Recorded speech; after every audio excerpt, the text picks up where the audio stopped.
We have some accommodation in Halls Gap. There's 5 cabins which are situated on a bushland setting, which are designed so as to blend into the environment. So we wanted the cabins to be completely at bay with nature, but also be really modern and fresh and give people a really warm feeling.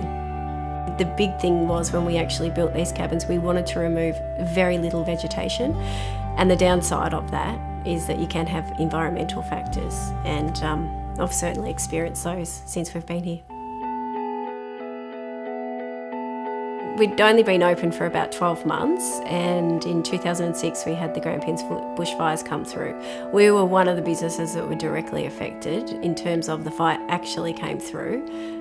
We were saved predominantly by the helicopters, by dumping water on all the cabins, but also the fact is we had a plan, and our plan was to evacuate very early that day, and also all of the guests that were in the cabins. The legal requirement that we had when we did this development was that we had to have a bushfire consultant come and do a paper on us. At the time we thought, do we really need to do all this? But in hindsight, it was the best thing that ever happened to us, and it's laid the foundation for us to be continually successful at what we do and to be able to actually manage our business through those environmental disasters. Having actually experienced a fire firsthand, we now have contingency plans in place, and some of those are having a disaster fund for environmental factors, so not just for fires but for floods, we've had locust plagues, you name it, we've had it since we've been open. So we actually do now have a fund available in case of not having any business for 3 months. We also liaise with the financial institutions, and they're usually fantastic in terms of if there is a disaster in that area, they certainly make allowances for you. We also keep up to date our skill set just on the off chance that we do, either myself or my husband need to go back and get another job. We also ensure that we always have a clear and concise communication to the public. Firstly, there's the web that we use, which we usually update every 24 hours, and it gives them a detailed picture on what's going on in the area.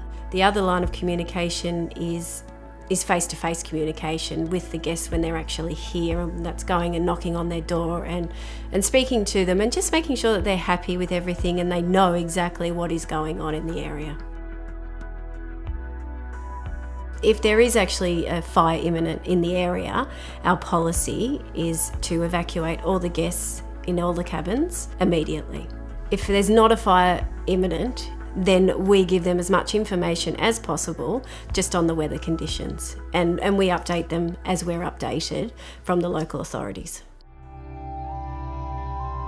My advice, having experienced a number of environmental factors since opening this business, would be don't ever think it won't happen, because it can. Always have contingency plans for any disasters that can potentially happen.